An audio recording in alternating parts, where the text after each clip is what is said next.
You see, the big things with God are not the big things with man. That's not what impresses God.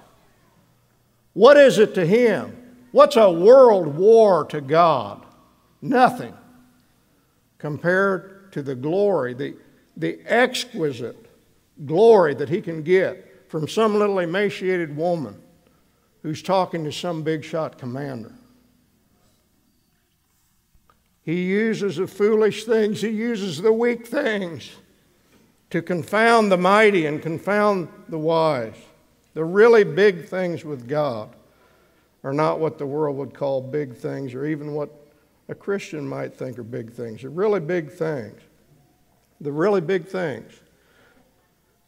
are when some unknown Christian in this group tonight, when you're alone and nobody knows, nobody will ever know, and by the grace of God you resist temptation, that's a big thing. That's big. When God takes someone who's been a slave of sin all their life and can make it so they could resist temptation and serve Him, that's big. That's incredibly big.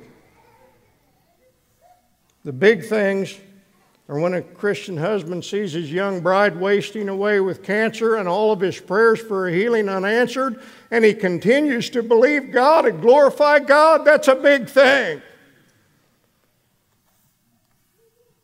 Big thing is when a Christian father stands at the graveside of his unconverted daughter and gives glory to God for being true and faithful. That's a big thing. It's bigger than all the big stuff in the eyes of the world.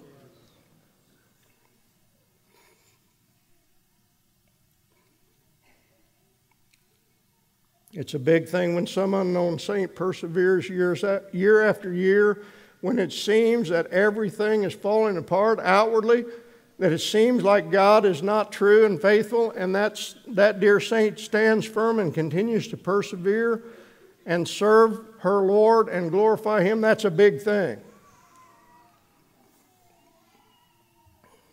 Beloved, someday it's all going to come to light, and then we'll understand what the big things are. Holy, holy, holy, though the darkness hide thee. A lot of times it does.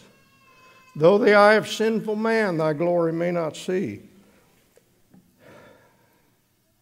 The weakness of God, the foolishness of God. Isn't it a lovely thing? Isn't it a wise thing? Isn't it a powerful thing? Blind unbelief is sure to err and scan His works in vain. God is His own interpreter. He will make it plain. One day we'll see the glory and the beauty and the perfection of it all. One more verse before I close. John 12:23 and 24, Jesus says, the hour has come for the Son of Man to be glorified. Oh, the resurrection. No, He's not talking about the resurrection. He's talking about the crucifixion. Very next verse. Except a grain of wheat fall on the ground and die, it abides alone. That's what He's talking about. So the hour has come. The hour, you remember, all the way. My hour has not yet come. The hour has not yet come. Now He says the hour has come. What? The crucifixion. For the Son of Man to be glorified. What do you mean, Lord? He means that there on the cross there is a glory that cannot be seen anywhere else in all of history.